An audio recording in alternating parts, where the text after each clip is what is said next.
Imagine sitting on a plane at 37,000 feet, clouds sliding by like white ghosts when the person beside you simply disappears.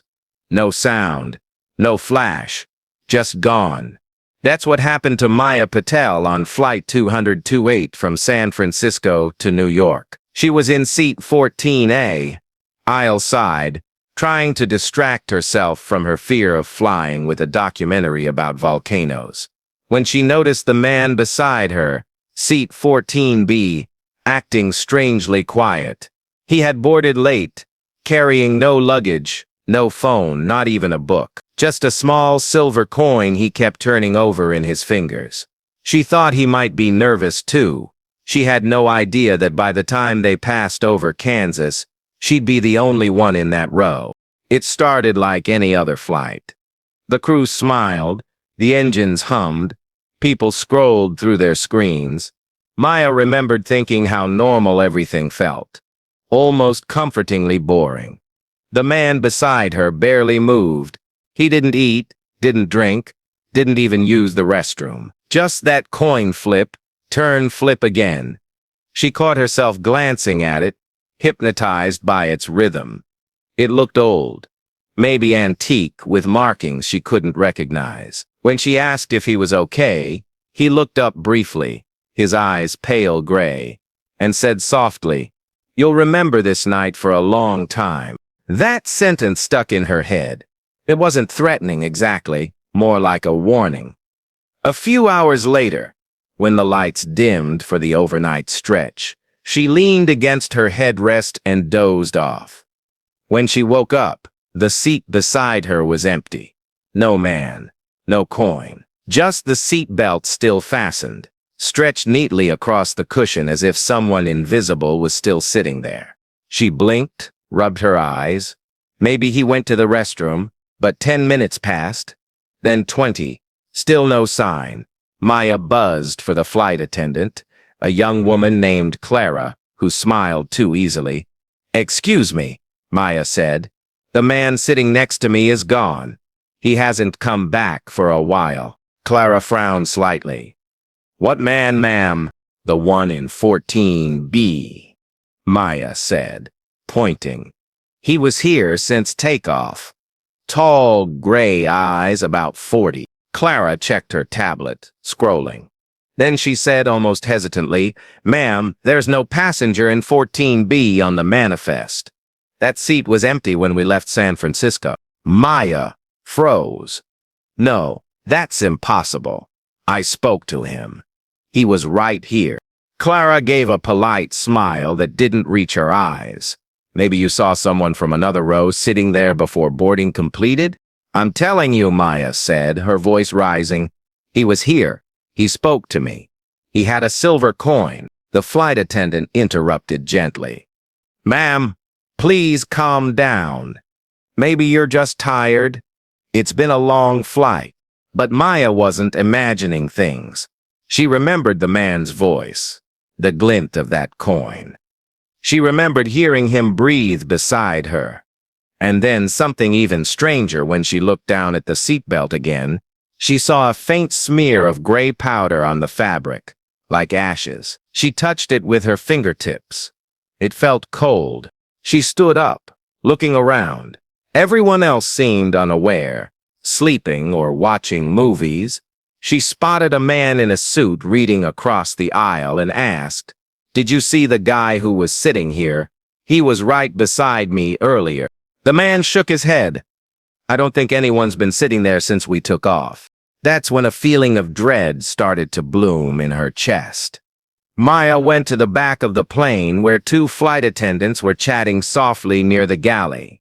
"Please," she said, trying to stay calm, "you have to check the security footage. There has to be a camera showing him boarding. He was in." The attendants exchanged a look. "Ma'am, our system doesn't record passengers in the cabin," one said. "Is everything all right?" "No, it's not," Maya said. "A person vanished from this plane. They offered her water, told her to sit down. But she could tell they didn't believe her. And maybe that was the most frightening part. Not that the man disappeared, but that no one else even remembered he existed. An hour later, she asked to speak to the captain. The lead flight attendant told her politely, but firmly, that the cockpit door was locked, as per regulation. "I don't care about regulations," Maya snapped. "Someone's missing. Don't you have to report that?" The woman's voice stayed calm, almost rehearsed. "Ma'am, please take your seat. We'll be landing soon." "Landing soon?" Maya repeated. She looked at her watch. They were still 3 hours away from New York. That's when she realized something was wrong with the time. Her watch read 1:47 a.m., but the seatback display said 3:02. Somehow 2 hours had passed she couldn't account for. "What happened?" she whispered. "When did we cross into Eastern Time?" The attendant avoided her eyes. "Please, Miss Patel, take your seat." Her name? She hadn't told them her name. How did they know it? Maya's heart pounded. She stumbled back to her row, trembling. The seat beside her was still empty, but the coin was there now, sitting perfectly centered on the tray table. Its surface shimmered faintly, etched with symbols she still couldn't read. She touched it, and for a split second she saw something. A flash. A face. The man's face, pale and terrified, pressed against what looked like glass. Behind him, darkness stretched like a storm. Then it was gone, just her reflection on the coin's surface. She gasped and dropped it. It didn't make a sound when it hit the floor. Maya leaned over to grab it, but it had vanished again. Just like him. She barely noticed the flight attendants watching her from the galley, whispering to each other. She didn't care. She just needed someone to believe her. She pulled out her phone and tried to take a photo of the empty seat, but the camera refused to focus. Everything blurred except her own trembling hand. She switched to video. Same result, static, like her phone was fighting her. The engine's hum changed pitch. It grew louder, then softer, like the plane itself was breathing. Some passengers stirred, restless, though most stayed asleep. Maya glanced out the window and felt her stomach twist. The clouds outside looked wrong, too close, moving in impossible directions, spiraling like water down a drain. Then the seatbelt sign blinked on. Ding! The intercom crackled. A man's voice came through, steady, calm. "Ladies and gentlemen, this is your captain speaking. We're experiencing minor turbulence. Please remain seated with your seatbelts fastened." But the voice didn't sound like the one who greeted them earlier. Maya was sure of it. It was deeper, unfamiliar. And for a heartbeat, she thought she heard something beneath it. A faint echo, like another voice whispering the same words just out of sync. Her pulse thundered. She stood up again even as the attendants told her to sit down. "Who's flying this plane?" she demanded. "That's not the same pilot's voice." The attendants ignored her. They just smiled, identical smiles, and said, "Please return to your seat, Miss Patel." That's when the lights flickered. The aisle lights dimmed to red, then back to white. A child started crying somewhere near row 18. A man shouted something about the air pressure. People began to stir, confused, anxious. And over the noise, Maya heard something else. The sound of knocking, soft at first, coming from somewhere beneath the floor. She crouched, pressing her ear to the carpet between her feet. Knock, knock, knock, 3 times. Then silence. She looked up, and her eyes locked on the cockpit door at the front. The knocks came again, this time from behind that door. She ran forward, ignoring the shouting crew. "Open it!" she screamed, pounding on the door. "Open it now! Someone's in there!" The lead attendant grabbed her arm, strong grip, despite her calm face. "Ma'am, please stop. Did you hear that? Someone's inside," but the attendant only said, "There's no one else here." Maya's voice broke. "You're lying." The knocking stopped. Then came one slow metallic scrape, like a bolt, Turning from the other side, every passenger had gone silent. The engines whined lower. The air felt thinner, colder, and in that charged, suffocating stillness, Maya whispered the only thing she could think of. "He's not gone, is he?" The attendant looked at her, eyes empty, and said, "You should have kept the coin." Then the lights went out. When the lights blinked back on, only the emergency strips along the floor glowed, pale blue lines stretching through the cabin like veins of cold light. People were awake now, murmuring, frightened, asking what was happening. Maya could hear the engines still, but softer, uneven, like they were struggling. She turned toward the cockpit door again, but the attendant who had grabbed her was gone. So were the others. Every crew member had vanished. Passengers started shouting for help. A man in the back yelled, "Where's the captain?" Someone else was crying. Maya's hands shook as she fumbled for her phone again, but there was no signal, not even airplane Wi-Fi, just no network found. The intercom crackled. This time it wasn't the captain, it was static, followed by a whisper, a voice she recognized. "You shouldn't have touched it, Maya." Her whole body went cold. It was him, the man from... She looked down the aisle, and for a moment she thought she saw him standing near the emergency exit, face gray in the dim light. But when she blinked, he was gone again, replaced by an empty seat. People were panicking now. One man tried the restroom door. It wouldn't open. Another passenger pulled at the emergency hatch, but alarms blared instantly, and the lights flickered red. Maya grabbed the intercom phone hanging near the galley and tried shouting, "We need help. The crew is gone." But instead of her own voice echoing through the speakers, she heard breathing, slow, steady, on the other end. Then the whisper again, "Look outside." Her stomach twisted. She turned toward the window, expecting only blackness and clouds. But what she saw made her knees buckle. The sky outside wasn't dark anymore. It shimmered with greenish light, like an aurora gone wrong. Shapes moved within it, long and twisting, like shadows swimming through air. And below them, instead of stars, there was nothing. No ground, no lights, just a vast void that pulsed faintly like a living thing. They weren't over Earth anymore. People screamed when they saw it. Maya clutched the edge of a seat to stay standing as the plane shuddered violently. Oxygen masks dropped, swaying like pale ghosts. The captain's voice returned over the intercom, trembling this time. "Ladies and gentlemen, please remain calm. We are..." Static drowned the rest. The plane dipped hard. Luggage tumbled from overhead bins. Someone hit the ceiling with a sickening thud.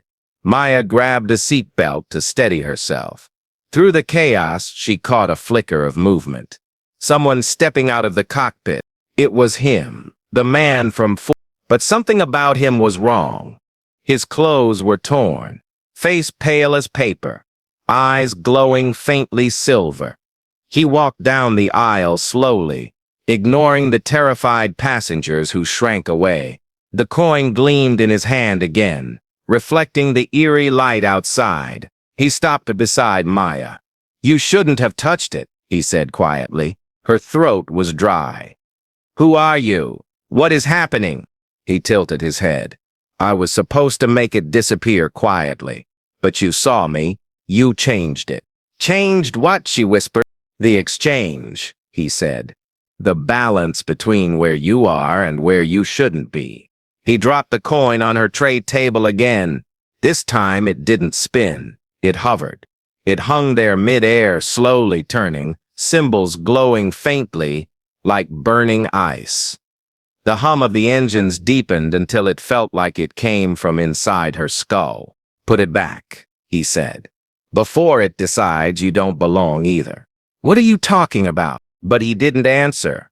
He looked past her, toward the back of the plane where a dark shimmer rippled in the air, like heat waves except black. The passengers at the rear started screaming as it spread, swallowing seats, light, everything it touched. The man's voice was urgent now. "It's already here. Give it back, Maya." She hesitated, then grabbed the coin. The moment her fingers closed around it, the hum stopped. The entire plane went silent, too silent. Every sound vanished, even her heartbeat. She looked up. Everyone was frozen. Not dead, just motionless, like time had stopped. Even the man stood still, face locked mid-shout. And then, just as suddenly, everything snapped back. The noise, the panic, the shaking. Only now, the man was gone again. The coin in her palm burned cold enough to sting. The cockpit door was open now. She didn't think, she just ran. Inside, the controls were flickering, gauges spinning wildly. Both pilots' seats were empty. No one was flying the plane. The radio crackled beside her. A voice came through.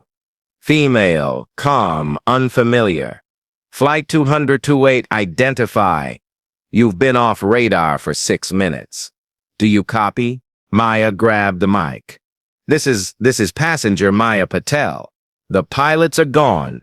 The crew's gone. Please, you have to help us. Silence.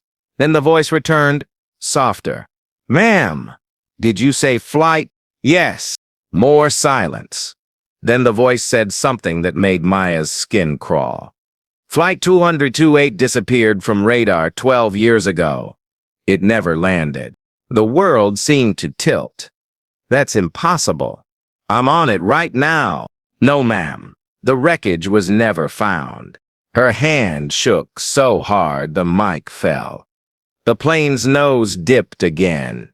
Lights flared. Alarms screamed. She clutched the yoke instinctively, pulling back. Outside the windows, the green light deepened, swirling into a vortex. In its center, she saw shapes, buildings, lights. A city, maybe, but warped, floating upside down in the clouds. And at the heart of it, the reflection of herself. Standing in another cockpit, holding another coin. Her breath came in sharp gasps. No, she whispered. No, this isn't real. But her reflection smiled back. And then it moved before she did. A deafening crack split the cabin. Light exploded through the windows, white and blinding. When it faded, the plane was calm again. The engines steady. The passengers quiet. She blinked, disoriented. Everything looked normal. Crew members walked the aisles, smiling. The man in 14B sat beside her again, flipping the coin. Maya gasped. What? What just happened? He looked at her, amused. Rough dream? She stared at him. You vanished. The plane, everything. He smiled wider. Sometimes, what vanishes isn't gone. It just goes somewhere else. The intercom chimed. The captain's voice came through, warm, familiar. Ladies and gentlemen, we're beginning our descent into New York. Local time is 5. She glanced at her watch. It said 2:17, the same time it had frozen before. The man leaned closer. You'll remember this night for a long time, he said again. She couldn't speak. She could only stare as he placed the coin on her tray one last time. This time, she noticed the markings more clearly. Numbers, letters, and a date. October 4. Her heart stopped. That's the day Flight 2. He nodded once. We never landed. Before she could react, the coin fell off the tray, hitting the floor with a dull clink. She bent to grab it, and when she looked up again, he was gone. The seat beside her was empty. The flight attendants moved past her, smiling, serving breakfast as though nothing had happened. Outside the window, dawn broke over the clouds. For a moment, it almost looked beautiful. Then she saw it, her reflection in the glass. Only this time it wasn't moving with her. It was staring back, a half second late, eyes wide with fear. The wheels touched down. Applause rippled through the cabin. The landing felt too smooth, too silent. Maya waited until most passengers had disembarked. She looked back once more at 14B. Empty, clean, as if no one had ever sat there. But on the seatbelt buckle, faintly etched into the metal, was a single symbol, the same as on the coin. At the terminal, her phone buzzed back to life. Dozens of missed messages. Her best friend's voicemail played automatically. "Maya, where are you? They said your flight disappeared last night. Are you okay?" She dropped the phone. People brushed past her. Normal travelers with coffees and suitcases. No one looked at her twice, but when she glanced at the large airport clock above the gate, her breath caught. It said October 12 years later, and just before the screen flickered back to normal time. For one impossible second, she saw it again. That faint green light swirling in the reflection of the glass doors, like something waiting to be opened again. Sometimes what disappears isn't lost. It's just waiting for you to remember.